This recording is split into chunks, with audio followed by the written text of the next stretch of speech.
Some say he's a technical whiz. Some say he was born in Cornwall, while some say that he's on a journey. It's The Journey, and here's your host, David Hackett.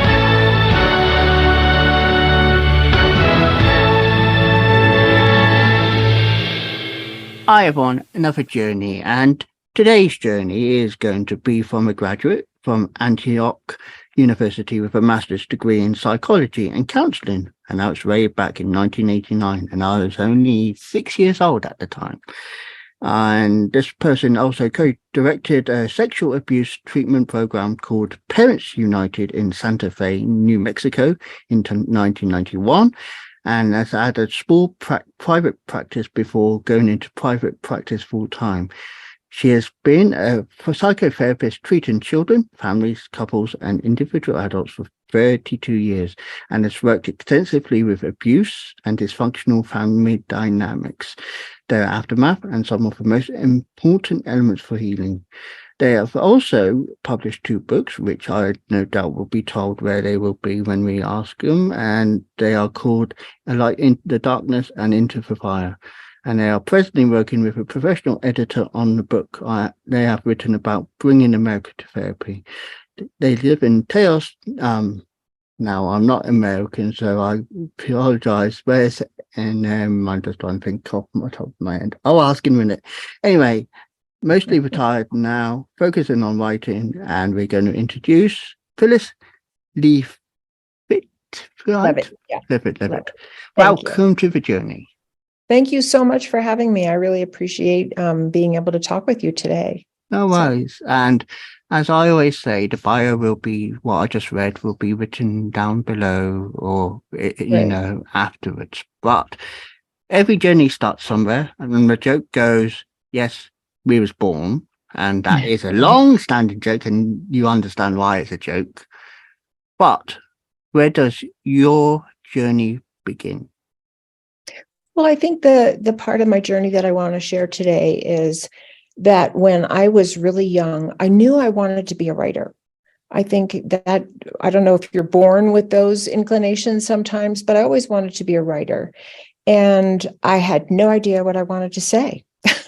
So, but I started writing a little bit of poetry when I was a really young teenager, and I really loved doing that. I loved words. I loved, sort of making rhythm and cadence with the words, but I really didn't know what actually, I wanted to express. But the process of trying to write poetry was fun for me and kind of really allowed me to connect to what felt like more of my essential self. So that's where the journey began that I want to share with you today. And then, what really, the other important part of my journey was that I really felt like I was living kind of under a dark cloud myself. And I didn't really ever understand that. And that was, as long as I can remember, I just felt alone and unlovable, even though I was in a family. I had a good education, but I always just felt like there was some darkness around me that I couldn't understand or make sense of. And so kind of from very early on, without distinguishing it, my motivation in life was to figure myself out. And so I was a kind of a very introspective person, and I didn't figure myself out. I just kind of went along in life trying to look normal and trying to achieve. And I ended up, and this was kind of in the late 60s, I ended up joining a spiritual group, and I was really seeking some answers for myself there. If I could figure myself out or figure out what I was doing here as a human being or what the purpose of human life was, I was looking in a really spiritual direction. And at a certain point, and even though I had some wonderful experiences, and I really did, I had some very profound connections to divine love, and I had some very profound moments. I would say moments, they weren't lasting, moments of real insight into, sort of a bigger picture. But my own internal world didn't change. And so at one point, and at this point, I was married and I had 3 little children. I decided to go to therapy. And that was where I began to remember what happened to me when I was a kid. There was some abuse in my childhood that was very traumatic that I had buried. And that's really what the dark cloud was about. And so that started a whole journey of its own. The world of psychology was very new to me. It wasn't anything I was brought up with, but it was where I first learned that what happens in your childhood and our conditioning has everything to do with what becomes of us and our coping mechanisms, our beliefs, our feelings, the kinds of situations and people we're drawn to or not drawn to. My life began to make sense when I realized that I was suffering from buried memories of trauma, and I became a therapist, and that's where that part of the journey began. So I'll let you chime in, and you want to ask me anything else? You were saying about the dark cloud, and I understand how dark cloud is when it comes to abuse, because you tend to blacken it out to not recognize it. And that's right. And I've always talked personally as well about myself when I do interviews, and I've spoken about this in a few of my podcasts, but the fact is, abuse is there, and I don't condone it. I don't support it, because I've been there myself. And it happened at the time where I needed to adapt to life quite quickly. I only just left home. I was 18, and I had to adapt quite quickly in a situation that I was unfamiliar with. And when I was abused, it wasn't a nice place, because I was already vulnerable, but I didn't know how to address the situation to say, stop, this is wrong. Now, I know it was wrong. Right. But I couldn't do anything to push that abuser away. I was abused in such a way, it left me traumatized, and it still leaves me traumatized. Yeah. And I'm not proud of what happened to me. I'm not proud of what he forced upon me. And, it took me 2 years to actually come out and say, this happened. And even then, police at the time, they said, if he does it, he's got to write it down. They didn't prosecute because I left it too long, but they wanted him to document if he was to have any. And, I will make sure this is got the E's for explicit, but if he was to have sexual encounters. Yeah.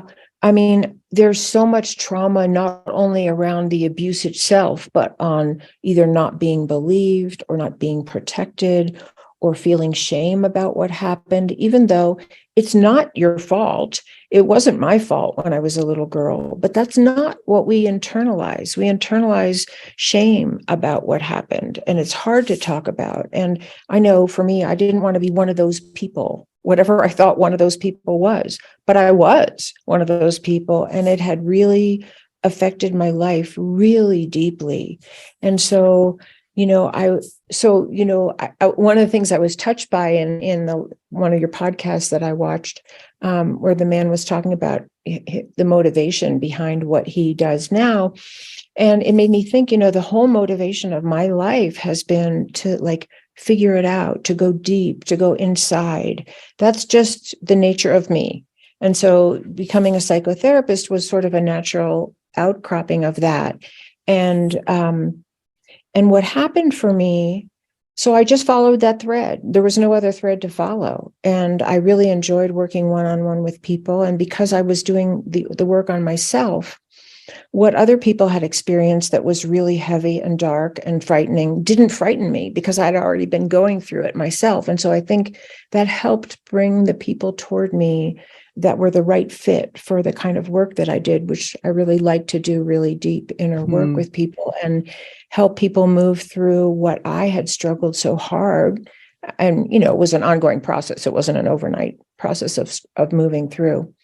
And then what happened for me was I sort of had this big aha, and that was that there's millions of people like me out there, whether it's sexual or physical or emotional abuse in childhood, or they're suffering from racial discrimination or the after effects of war or poverty or sexism. People are suffering from all kinds of trauma all over the world, and most people are not getting help. I was fortunate that I was in a place in life where I could get help, and I got a lot of help over many years. And I'm really grateful for that. But it dawned on me that we have a world full of traumatized people that are getting no help, and they're suffering the after effects of abuse like I was, and some of them in much worse ways than I was. Like, I think I'm a fortunate one in that I mostly acted in on myself. I just, had a lot of self-criticism, a lot of self-doubt, a lot of, don't talk, don't share, don't be seen, hide. But a lot of people's after effect of abuse is not just passivity or learned helplessness, which is sometimes what happens. You're overpowered. So you actually learn to be helpless. And that was part of what happened to me as well. But some people become the abuser. That's the after effect for them. They identify with the aggression. They don't want to feel overpowered, and they identify with aggression in themselves and with people who are aggressive. And so that aha led to where my current book is. And that is, I'm writing a book now called America in Therapy, or some version of that title. I haven't totally landed on it yet, but it's about bringing our country to therapy. Because a lot of the ways, what I see is that a lot of the ways that are causing people to feel traumatized are coming down from the top. They're institutionalized forms of abuse, whether it's police violence against Black people, or the sexism that still is rampant in our country, where we have not passed the ERA, which is the Equal Rights Amendment, which would guarantee women equal pay for equal work that men do. That's astonishing in our country, that women are not treated equally. There's not that kind of justice. So there's sort of abuse coming down from the top, whether it's putting immigrant children in cages or, the resistance to raising the minimum wage, or the inordinate number of people of color being put in jail as opposed to people who are white. I mean, it's rampant. And so my thought was, we're seeing the same dynamics of abuse that we see in families happening, coming down from the top in our country.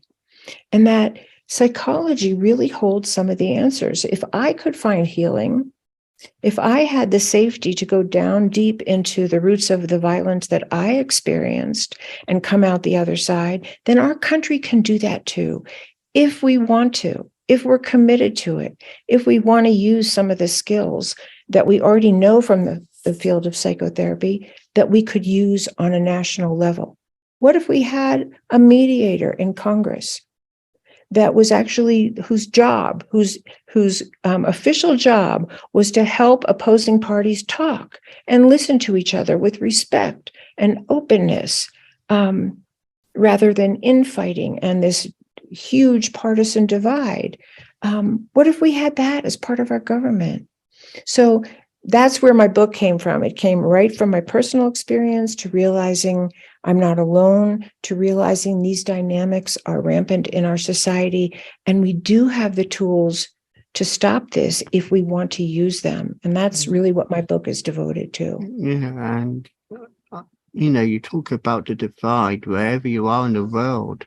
There is a big divide, in UK, there's a big divide, America especially, but UK is not far behind. And I just, I try and keep it political free if I can, but I don't mind discussing it because it is a subject. But the fact is, this divide will not ever go away. It always will be there. Whoever is in charge or whoever is leading it, it always will be physically there. And I, like you said, if there is a mediator, fine. It's got to be impartial. But the problem is, impartiality doesn't come into it because they get influenced. And then it goes into the scenario of bribery, and, it is like a little thing under the table, do this, and, Mm-hmm. And No, you're absolutely right. And I think that opposition is part of human nature. We disagree with each other. It is just part of human nature. I think the argument that I have, or the point that I'm trying to make, is, like if we just go back to like individual therapy, when a couple comes to therapy, for instance, they want to heal the relationship because the fighting or the affairs or the anger or the acting out is hurting them. They're being hurt. Their children are being hurt. So they have a motivation to come to therapy. And the idea of therapy is to help people listen to each other with some empathy, with some compassion, to listen to each other the way that they actually want to be heard by the other person.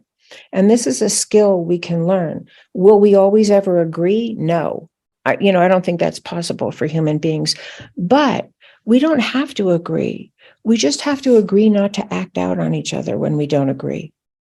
And for families that come to get out of the war that they're in with each other, they can learn those skills, or they can learn to separate and end the marriage peacefully without, taking somebody to the cleaners or trying to steal the kids or slitting their tires or, acting out on the person that they feel hurt by or abandoned by.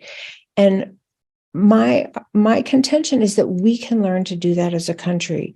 We don't have to disagree. We don't have to agree.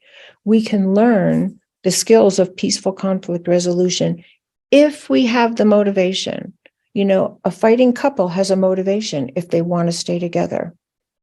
And what I'm feeling is that the overarching motivation for our country and for the human race is that the wars that we can create out of our hatred and greed and anger and racism and, religious fanaticism and all the rest, the wars that we can create with the nuclear weapons we have can destroy life. And if that isn't a motivation, I don't know what's going to be. yeah, That could be our motivation. We really want to live. We want our children and our grandchildren and all future generations to inherit a habitable earth where they are welcomed. And I believe we could actually do it if we wanted to, because we do it in our individual lives. Do we do it perfectly? No. But we don't have to do it perfectly. We just have to try. That's my point. Yeah, it's like, saying about trying if we can, and it's about a poem I heard way back. It's called "You Can If You Think You Can."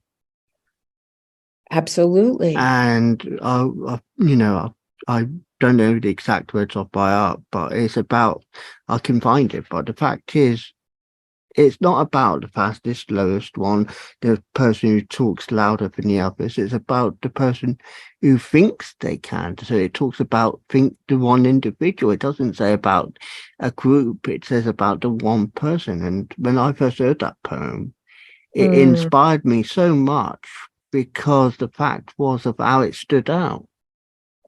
How it stood out for individuality. It didn't speak about groups. Yes, it, to some people might seem as groups, but it's written as an individual, to be the only one to be proud of. And I think when I first heard it, yes, I was in school, so that was 99 I heard it first of all.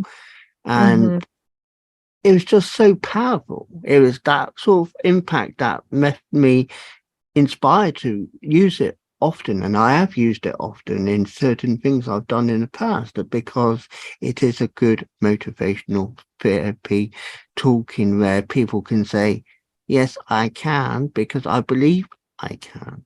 Right. And look what you're doing. You're doing it now by having a podcast where you're actually, you just by yourself sitting there talking to people, are bringing all these different points of view and other people's experience that has helped them. You're bringing that to a large audience, and that's a powerful point. And that is also one of the things that I'm talking about in my book, which is we can all make a difference. I don't have to run for senator. I don't have to be someone who's going to clean up the water on the entire planet, and bless the people who do that. But I can do it in my own life, and we can all follow the thread of where our heart and soul takes us, and that will be our contribution to the betterment of everyone. Yeah. And you're a great example of that, Thank just you. what you're doing right now. Thank you. But I found a poem now, and it's called Oh, great. And I'm going to read it because I don't mind my listeners, viewers watching. But it's a inspiring poem by C.W. Longnecker, and it's called You Can If You Think You Can. And you can tell me your thoughts afterwards. If you think you are beaten, you are. If you think you dare not, you don't. If you like to win, but think you can't, it is almost certain you won't. If you think you lose, you lost. For out into the world we find success begins with a... If you think you are outclassed, you are. You got to think high to rise. You got to be sure of yourself before you can even win a prize. Life's battles don't always go to the stronger or faster man, but sooner or later, the man who wins is the man who thinks he can. That's beautiful. I love it. But you see what I mean about individuality? It doesn't really speak bounds for groups, but because it was read in the context, it will hit individual people in so many different ways. That's my opinion anyway. Well, I think you're right. And I also think that one person speaking that, like you reading that, one person speaking that can influence a group or another individual. Like wonderful stories that you've probably seen, or documentaries of someone who went into a school in an inner city, and they believed in the kids and they helped them form a basketball team or a rowing team, and, cheered them on and held that presence of, you can do this, I believe in you. And the whole group transforms. So I think it can work on both levels.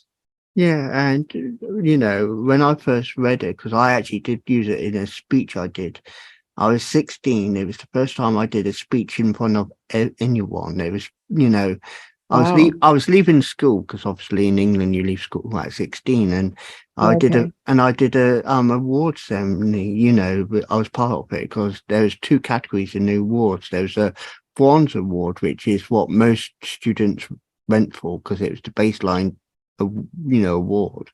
And then I was only one of 2 in that particular year to do silver award.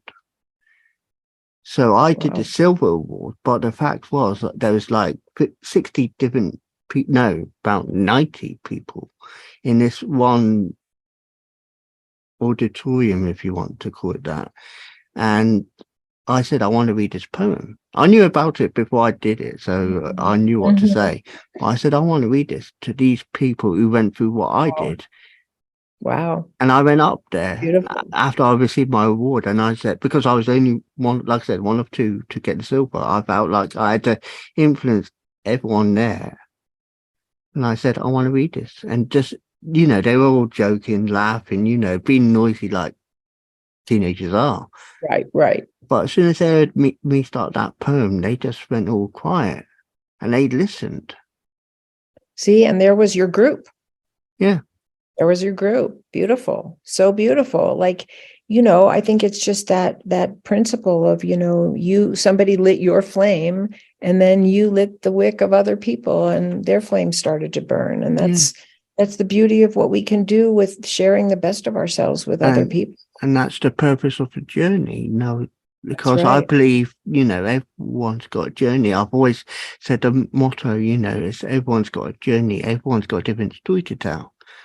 Right. But the fact is, it's not a straight, narrow freeway. It's got the diversions. It's got the turnoffs.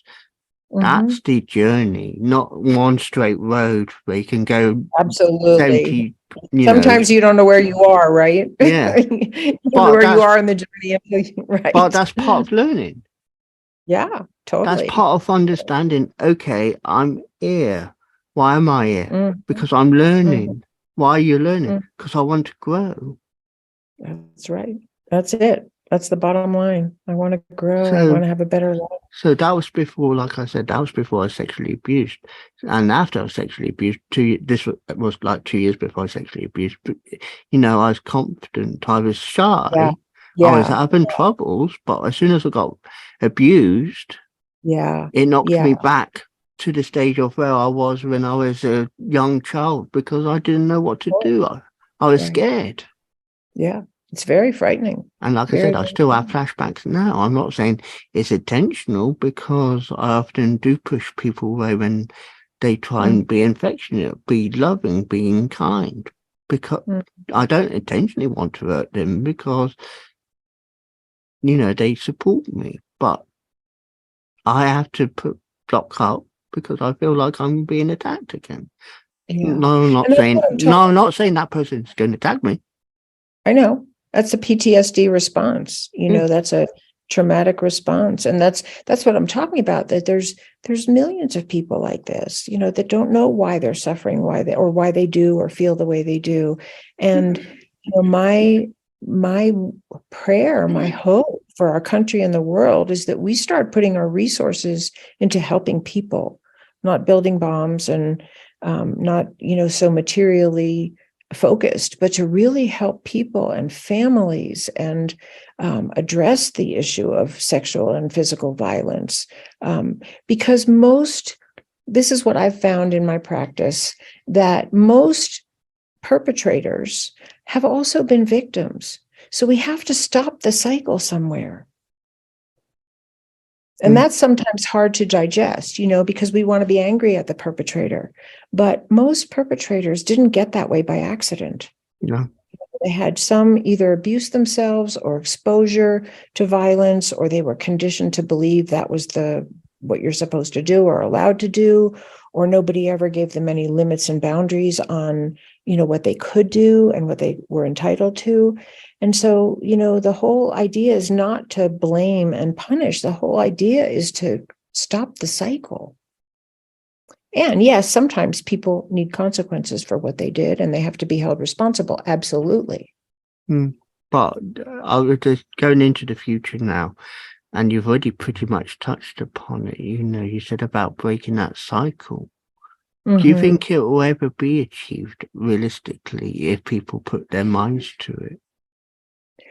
Well, I think it's possible because I see it happen in individual people's lives, and a country and a government is made up of individual people. So if it's possible for individuals, it is possible for the collective. Do I see it happening tomorrow?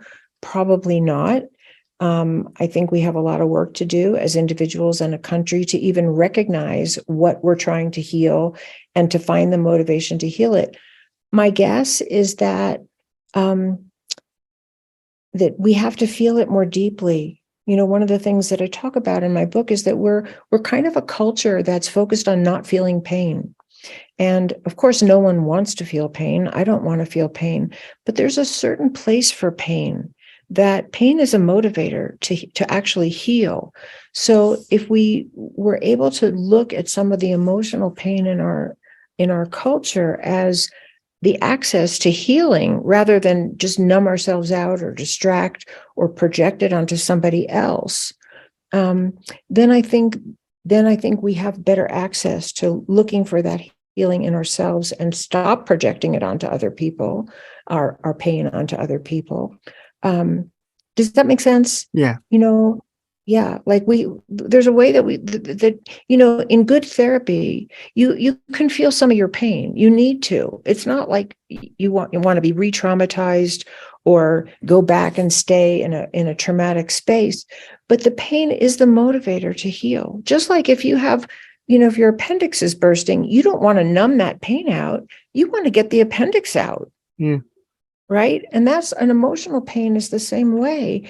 It could serve the same function if we understood that's our motivator to heal what hurt in our emotional life or our physical life or our mental life or our family life or our relational life or, does that make sense? Yeah. So the fact is that, and I've learned this myself over the years, you got to experience the pain. Not relive it, just experience it. Just experience it to help you grow, to help you learn, to help you overcome. Mm-hmm. And my hope for our country, and it's really for the world, but I talk about America because I live in America.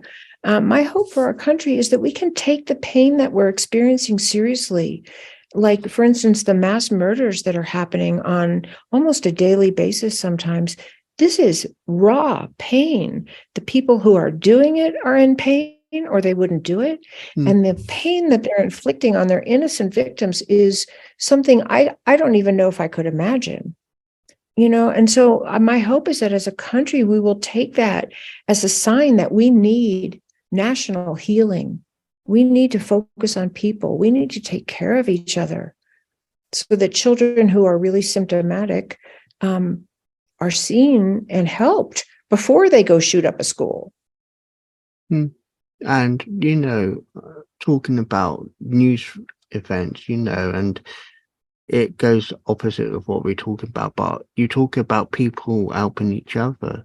We've seen, as this is recorded, we've got the earthquake in Turkey. Right. You see the camaraderie there, you see the support there, you see the love there, because everyone's trying to help each other. Exactly. And that's what I would want, as anything. Not just for rescue relief, not just for, doing the individual things. It's got to be the bigger picture. It can't be just a small, and I always see events in life as a jigsaw.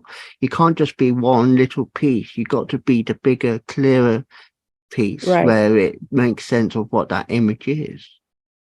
I totally agree with you. And it's beautiful to see how people come together in the face of an emergency. And nobody thinks about what political party or religion or race you are. We're just helping each other live, right? We're rescuing who's ever under the rubble. And that's what I'd love to see here, that we can get beyond some of the judgments, the extreme judgments we have of each other, and realize we're all in danger of extinction if we don't help the climate, if we don't pull back from our weapons, if we don't look at climate change. We're all in danger of extinction. Let's get on that boat together. Yeah. So I know you got a website, and we're going to talk about that, and it's the best way, I assume, of people getting in contact with you. Tell us about your website and how they can get in contact with you. Yeah, thank you. My website is just my name, phyllisleavitt.com. And it's PhyllisLeavitt.com. And my phone number's on there. There's an email address. And there's also a place on the homepage where if you'd like to stay in touch with me or receive some newsletters that I'm putting out about my new book, you can just sign into the contact space on the homepage. And I would love to be in touch with you. And I'm developing a YouTube channel, and I have some things on there now, and I'll be putting all my podcasts on there, and they'll also be on my website. And I have a Facebook page and a LinkedIn account, and those are my main social media, although I do have a little bit of Instagram and Twitter, but those are not my main ones. Yeah. So mostly website, LinkedIn, and Facebook. And then the two books that I wrote, Into the Fire, and the first one was A Light in the Darkness, and the second one is Into the Fire. Those are on Amazon under my name. Okay. One last thing. What would you say to people to give them positivity for the future? Yeah, I think we can all make a difference. I think one loving act to a stranger, or one kind word to a friend, or pulling yourself back from an argument with a loved one and trying to listen to them makes a difference. And if you're called to something bigger, if you're called to work with climate change, or write a book, or make beautiful music or beautiful art, just follow where your own spirit calls you, because, that's what I think. We all have a gift, and I think everyone's gift is unique.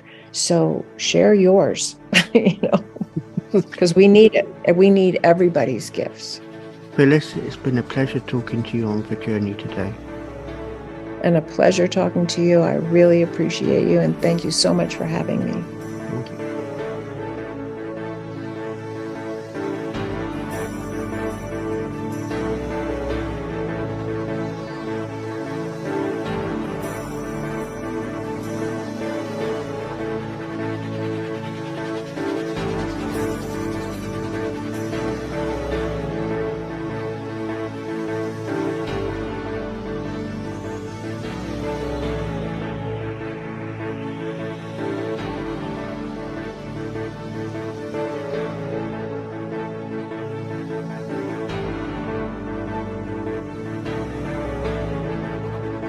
That was The Journey, hosted by Wise Words Imaging, hosted by David Hackett.